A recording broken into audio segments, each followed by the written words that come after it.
अस्सलाम वालेकुम स्टूडेंट्स, मैं हूं आपका टीचर मुज़म्मिल सैयद गुलजार। आज हम स्टार्ट करेंगे एफएससी मैथमेटिक्स सेकंड ईयर का एक्सरसाइज 3.2 क्वेश्चन नंबर 2 का सेकंड पार्ट है। क्वेश्चन दिया गया हमें 1 minus x square over 1 plus x square का इंटीग्रल है और इसका हमने शानदार इंटीग्रल है तो इंटीग्रेशन ही इसकी करनी है हमने। ठीक है, तो करते हैं स्टार्ट। यहाँ पर आप देखें कि जो फंक्शन दिया गया दो पॉलिनोमियल हैं हमें जो कि डिवाइड हो रहे हैं आपस में।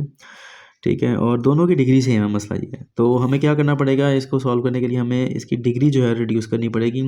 हमें जो इसका डिनोमिनेटर है उसमें ज़्यादा और न्यूमरेटर में कम डिग्री करनी पड़ेगी इसकी। तो चूंकि न्यूमरेटर में कम करनी होगी तो इसलिए हम जब डिवाइड करेंगे तो ऊपर वाले को डिवाइड करेंगे 1 प्लस एक्स स्क्वायर।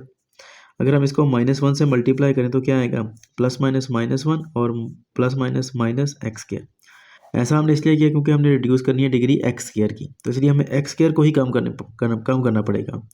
तो जब इस तरह करते हैं सवाल तो साइन चेंज कर देते हैं, ये प्लस है ये माइनस एक जैसे कट जाएंगे, यहाँ पर भी प्लस है यहाँ पर भी प्लस, तो +1 कितने हो गए 2। अब देखें डिग्री रिड्यूस हो गई हमारी। ठीक है, इसको लिखने का तरीकाकार क्या होता है कि इंटीग्रल, अब इस सारे को हमने सॉल्व किया ना, सॉल्व करके हमने इस शेप में ले आए हैं। ठीक है, कम कर दिया हमने, तो ये क्या आएगा -1 ये वाला, उसके बाद प्लस किसको रिड्यूस किया था, इसको रिड्यूस किया था ना, रिड्यूस करके क्या आया 2।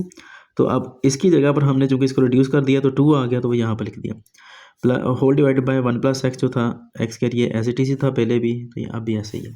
ठीक है, अब नेक्स्ट हमारे पास दो टर्म्स आ गई हैं, तो दोनों को हमने क्या करना है, अलग अलग डिवाइड कर देना है। तो -1 अलग अलग इंटीग्रेट कर देना है।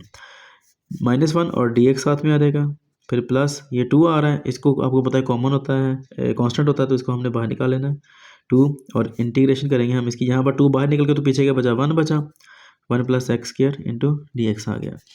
अब 1 की इंटीग्रेशन क्या होती है x, ये माइनस एज इट इज आ जाएगा, प्लस अब यहाँ इसकी जो आएगी हमारे पास इंटीग्रेशन वो डायरेक्ट है, हमें पता है कि ये क्या है, ये इंटीग्रेशन है tan इनवर्स की। ठीक है, tan इनवर्स और फंक्शन क्या है हमारे पास x है, सिंपल। ठीक है, यानी कि वेरिएबल होता है तो वेरिएबल यहाँ पे आ जाएगा, plus c constant of integration. सिर्फ यही इसका आंसर है। उम्मीद है कि आपको समझ लगी होगी। नेक्स्ट वीडियो में आपसे मिलता हूँ, तब तक के लिए अपना ख्याल रखिए, मुझे तो हम याद रखें। अल्लाह हाफिज़।